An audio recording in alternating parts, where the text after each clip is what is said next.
특별 지시가 있어가지고 지금 그렇게 옛날에 창업했던 분들은 지금 다 조사받고 있고 뭐 출국금지까지 돼 있고 그래서 여러분이 앞으로 베트남에 창업을 하실 때는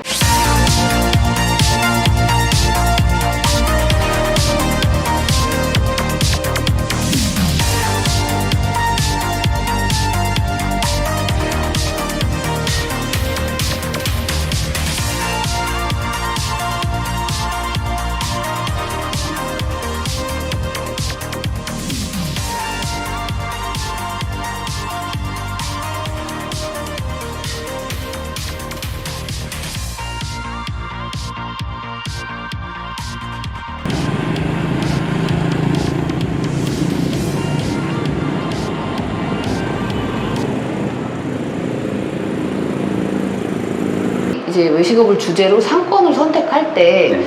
어떤 부분에 조금 더 이제 주목을 해서 봐야 될지 저는 그걸 좀 여쭤보고 싶어요. 베트남 특히 호치민 같은 경우는 네.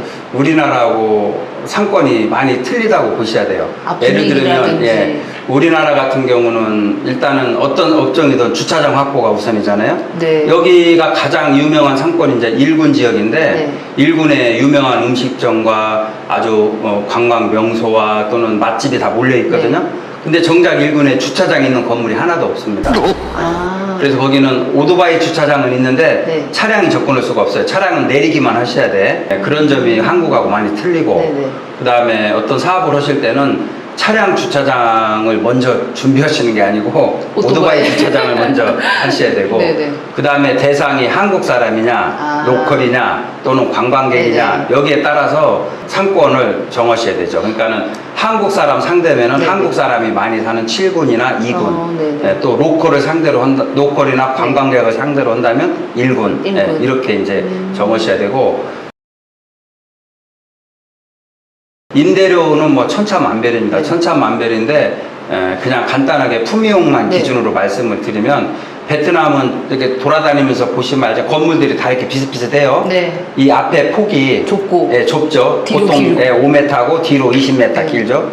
이게 이제 옛날에 그 토지 분배 정책 때문에 그런데 건물이 이 앞에가 가로가 좁다 네. 보니까 옆에 계단이나 출입구를 낼 수가 없어요. 그걸 내면 건물이 기형학적으로 바뀌기 때문에 대부분 건물이 들어와서 가운데에 엘리베이터나 계단이 있습니다. 그러다 내부에서 보니까 올라가는. 이 건물을 층층 쪼개서 줄 수가 없어요. 그러니까 거의 이런 건물들은 통째로 임대를 하셔야 돼요. 통째로.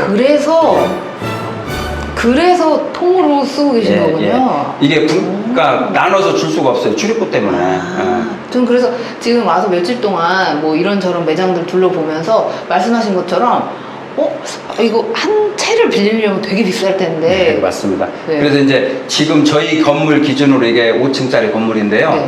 이거 기준으로 이제 1층에 이제 사무실이나 네. 또는 업소를 쓸 수 있는 게 2개씩 있는데 계단을 중심으로 하나씩 있죠. 근데 그리고 이런 경우에 이제 보통 2,000불에서 2,500불 정도. 그러니까 품위용에서 사무실을 기준으로 얘기를 하자면 월 임대료가 2,000불에서 2,500불. 네, 여기는 사무실도 되고 뭐 다 하실 수 있어요. 식당도 하실 수 있고 모든 업종이 가능합니다. 그럼 대표님도 지금 그럼 이거 한 동 다 쓰시고 계신 거예요? 네, 다 쓰는데 저희는 이제 2,500불 나왔는데 지금 2,200불에 있고 그리고 조금 이제 여기 보시면 아파트 밑에 주상복합으로 되어 있는 뭐죠 롯데리아 자리라든지 파리바게트 자리 이런 데는 보통 3,000불에서 3,500불 요 정도 합니다. 요 정도 하고 만약에 1군 지역으로 가시게 되면 이제 금액이 좀 많이 올라가죠. 네, 1군 아무래도 진짜 말씀하신 것처럼 가장 이제 번화가고 사람 많이 맞습니다. 몰리고 하는 곳이니까. 5,000불, 8,000불, 10,000불 뭐 이렇게 올라갑니다. 그리고 이제 크게 2칸짜리 얻으면 더 많이 올라가겠죠. 그러니까 그거는 뭐 얼마다 이렇게 정할 수가 없고 품위용을 기준으로 말씀드리면 보통 2,000불에서 2,500불 통으로 그 다음에 조금 좋은 상권은 3,000에서 3,500불 이렇게 보시면 돼요. 현재 기준.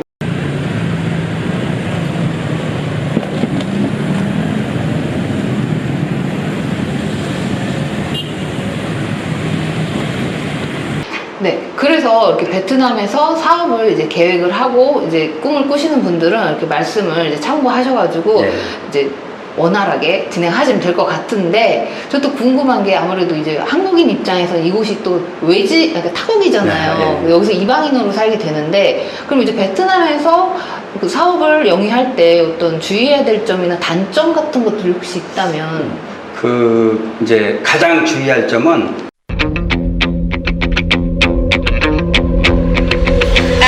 여러분이 베트남에 진출하셔서 사업을 할 때 최고 먼저 신분, 비자를 먼저 확실하게 하셔야 돼요. 전에 그 특히 여기 오래 살으신 분들의 얘기나 또는 일부 그 사이비 업체들의 말을 듣고 베트남 사람 이름을 빌려서 세금이나 이런 또 인허가나 이런 거를 좀 쉽게 하고 나는 다른 비자로 있고 이렇게 그동안에 다 그렇게 해왔어요. 99.9%가 하지만 이게 작년부터 네. 베트남 당국에서 절대 베트남 사람 이름 빌려서 하는 건 어떤 경우라도 인정하지 말아라 이렇게 특별 지시가 있어가지고 지금 그렇게 옛날에 창업했던 분들은 지금 다 조사받고 있고 뭐 출국금지까지 돼 있고 그래서 여러분이 앞으로 베트남에 창업을 하실 때는 비자 문제부터 FM대로 이 나라 법에 맞춰서 차근차근 첫 단추부터 잘 끼셔야 되고 그리고 어떤 경우라도 베트남 사람 이름을 빌려서 장사하시는 건 안 된다. 네. 저는 이거는 사실 상상도 못 해봤어요. 네. 이름을 빌려서 한다는 거는. 그건 절대 안 됩니다. 근데 여기서는 지금까지 그렇게 해왔어요. 네, 90% 이상이. 그리고 이제 또 한 가지 단점은 이 나라의 행정이 이렇게 뭐 우리나라 같이 뭐 며칠 만에 인허가 며칠 만에 해주고 이런 투명하지가 않아요. 물론 여기도 다 그런 매뉴얼이 있긴 하지만 쉽게 한마디로 얘기하면 공산당 망입니다. 공산당 망이고 그 다음에 행정 규제라든지 벌금 이런 게 또 굉장히 세요. 그래서 이 나라에서는 꼭 세금도 준법 하셔야 되고 어쨌든 외국 기업은 준법적으로 하셔야 됩니다. 그래서 또 한 가지 문제점은 이제 좀 구독과 좋아요 부탁드리겠습니다. 우리나라도 옛날에 마찬가지지만 개발도상국일 때는 공무원들의 부정부패가 많이 있잖아요. 그렇죠. 이 나라도 마찬가지. 그래서 여러분들이 인허가를 냈다든지 또는 이제 하다 보면 소방점검, 위생점검 이런 여러 가지 행정 절차들이 있을 때 쉽게 얘기하면 뭐 뒷돈이라고 하나요? 이런 것들도 좀 들어갈 수가 있고 하니까 그런 거는 좀 이 나라 살려면 어쩔 수 없어요. 이 나라 또 뭐 물어보면 문화라고 그래요. 문화. 베트남 문화에 원리 원칙대로 하지만 그런 것도 있다. 그런 건 감안을 좀 하셔야 됩니다. 그러니까 그런 단점이라면 단점. 어떤 근데 한국에서도 몇십 년 전에 있었던 있었죠. 거니까. 근데 우리나라 경찰들도 다 그렇게 했잖아요. 지금 여기서는 그런 것들이 그러니까 한국보다 약간 늦으니까 어떤 근데 현상들이. 뭐 걱정하실 정도는 아니고, 그 정도는 아니고. 그냥 준조세라고 생각하시면 됩니다. 준조세. 그러니까 그런 어떤 케이스가 눈앞에 생기면 너무 당황하거나 괜히 싸우지 말고 그냥 스무스하게 넘어가는 편이 낫다라는 말씀. 그게 뭐 사업에 지장을 줄 정도는 아니고 그냥 어떤 애교 기분이 좀 안 좋다 이거죠. 뭐 그냥 그 오늘 그냥 이런 일 있었구나 정도니까 그렇습니다.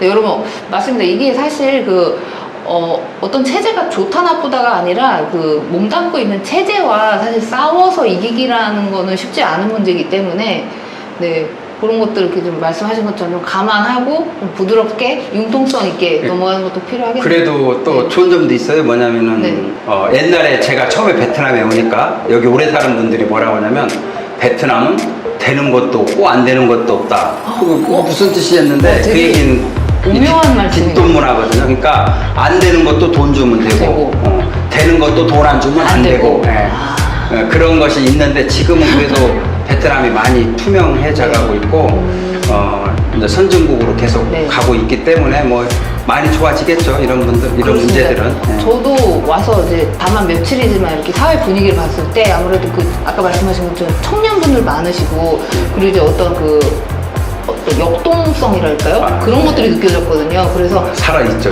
그래서 정말 빠르게 개발될 거라는 생각이 들었고 그 과정에서 어떤 그런 투명성 같은 것들은 조금 더 이제 개선이 되고 제고될 것으로 생각을 합니다. 맞습니다. 그래서 저는 진짜 베트남 저도 기회가 되면 기회의 땅입니다. 많이 관심이 들더라고요. 베트남 사람들이 프랜차이즈를 굉장히 좋아합니다. 한국 프랜차이즈요? 지금 한국 프랜차이즈 뭐 지금 LG 25시 들어와 있고요. 그다음에 롯데마트 이렇게 큰 데는 이렇게 들어와 있고 아이스크림 뭐 들어와 있고 뭐 떡볶이도 많이 들어와 있고 근데